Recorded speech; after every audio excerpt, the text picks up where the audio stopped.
lorsque vous dites des bêtises, on est en droit de vous traduire en justice.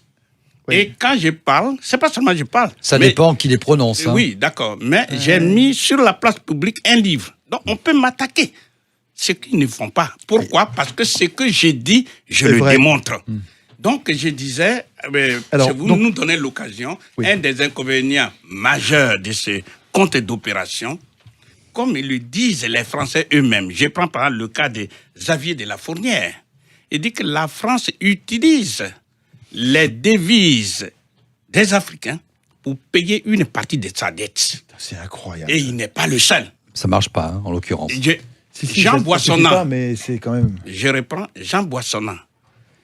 Brillant journaliste, c'est vrai. Mais je ne le cite pas comme journaliste. Il était membre du comité monétaire de la Banque de France. Il dit exactement les mêmes choses, que la France utilise justement ce compte d'opération pour prendre gratuitement les matières premières de l'Afrique. Vous savez ce qu'on appelle les 30 glorieuses de 1945 jusqu'à 1975.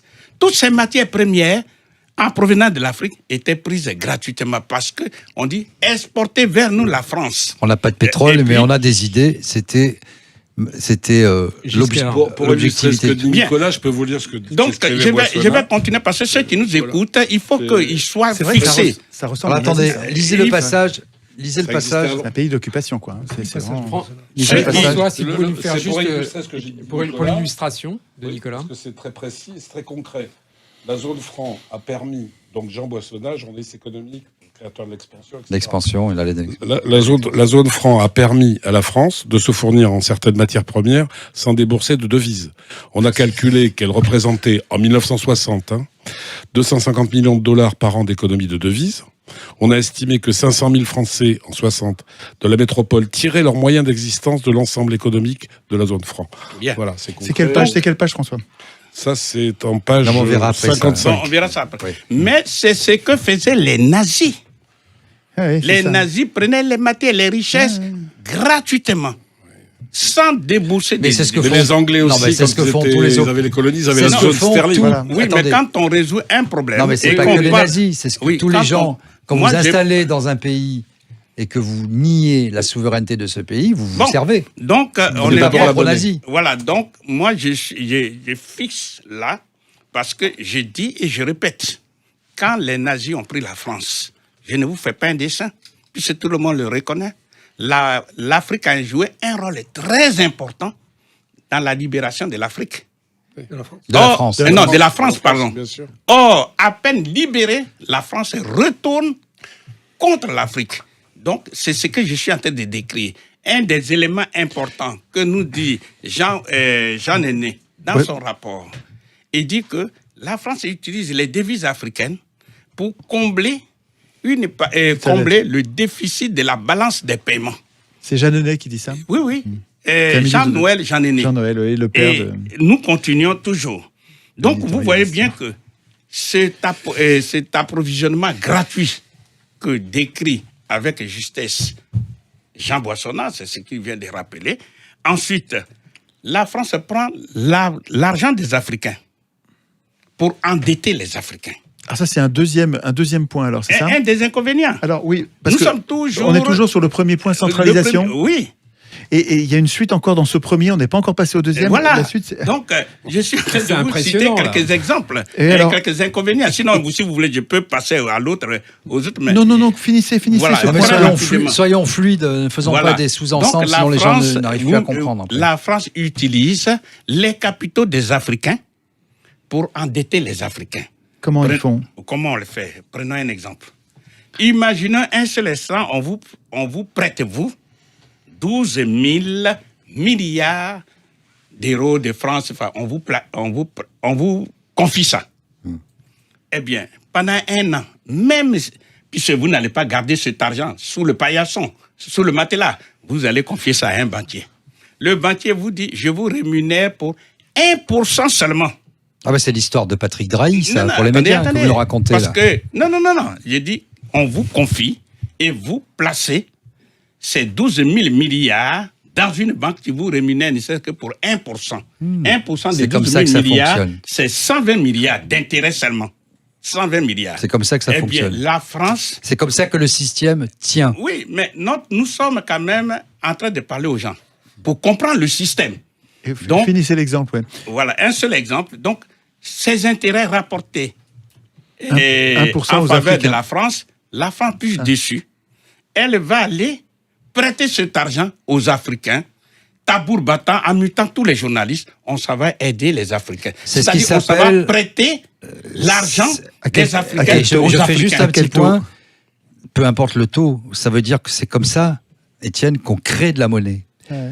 Parce que s'il y a une banque centrale qui crée, qui imprime des billets, etc., c'est en prêtant, vous avez un effet levier qui est de 9 par rapport à 10, et chaque fois que vous prêtez de l'argent, vous faites de la création de monnaie. Et c'est comme ça que c'est ça ce qui est important à comprendre. Voilà. Donc, le crédit, c'est pas du prêt, puisque nous avons d'autres, nous avons les autres principes. C'est la monnaie qui n'existe pas. Un des éléments que je voulais signaler, c'est que c'est une technique mise en place pour faire ce qu'on appelle la mise au pas des dirigeants africains.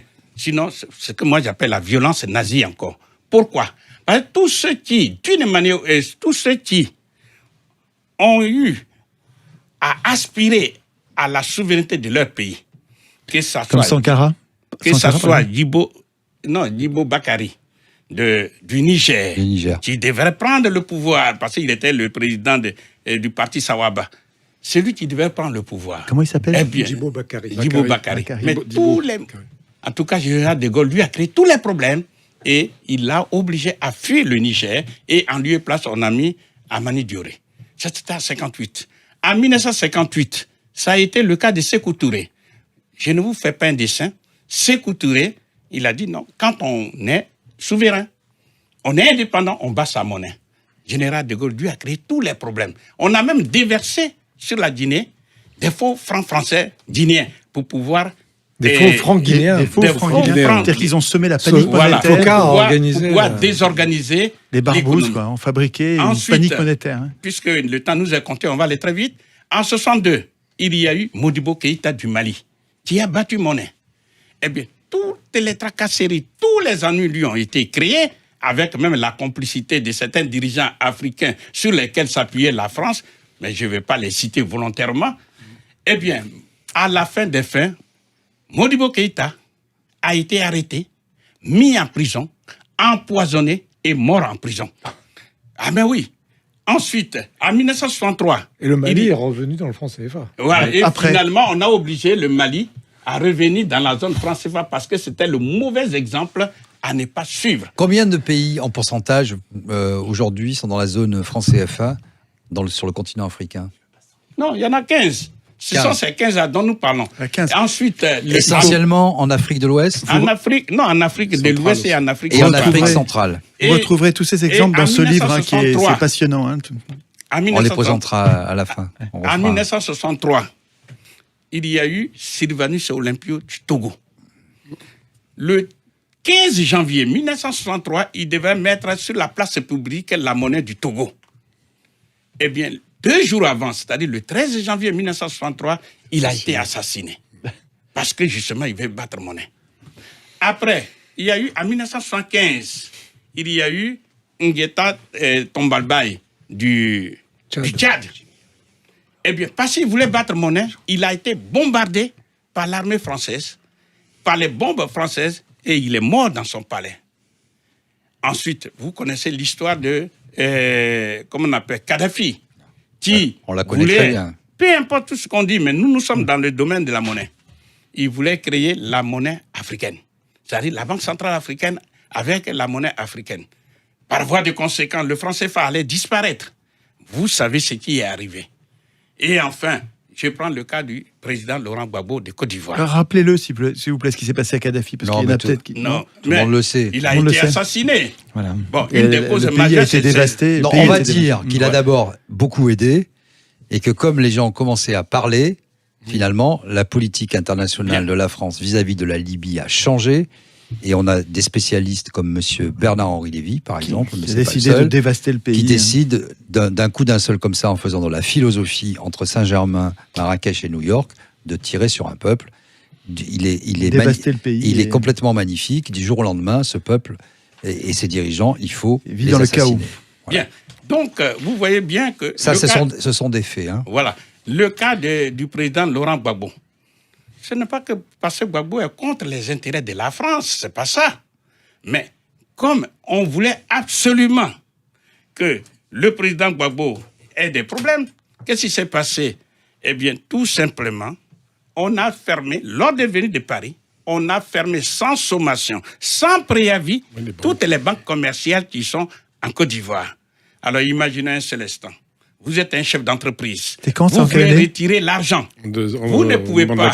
Vous ne pouvez pas payer 2011. ni les salaires, ni les fournisseurs. Pour asphyxier en un mot, vous êtes ruiné. Votre entreprise, vous faites faillite. Votre entreprise est bloquée. Vous êtes un ménage. Vous voulez retirer de l'argent pour nourrir la famille, payer les médicaments. Vous ne pouvez pas. C'est tout le système des encaisses qui est bloqué. Mais c'est la France. La France a le moyen de fermer les banques commerciales ivoiriennes. Mais bien sûr que c'est ça qui détient la monnaie. Si Nicolas me permet, j'ai C'est vécu... qui détient la monnaie. Et écoutez bien. Y compris les banques commerciales ivoiriennes. Oui, bien sûr, puisqu'il y a la solidarité aussi. Parce que c'est ça qu'il faut savoir. Parce que quand on dit la BCC, c'est bien la BNP, la Société Générale, c'est bien la Société Générale, et par commodité, et non, pas par solidarité, quand toutes les autres banques commerciales ont fermé. Mais ce que je voudrais dire, parce qu'il ne faut pas noyer le poisson, quand ces banques ont été fermées vers la fin, eh bien, Gbagbo était obligé, puisqu'on a même retiré, on a interdit aux représentants du président Gbagbo à la BCAO qui est la banque centrale de ces 8 États, on les a renvoyés. Gbagbo a été donc obligé de dire, bon, en tant que premier responsable du pays, eh bien, je suis obligé de créer la monnaie ivoirienne.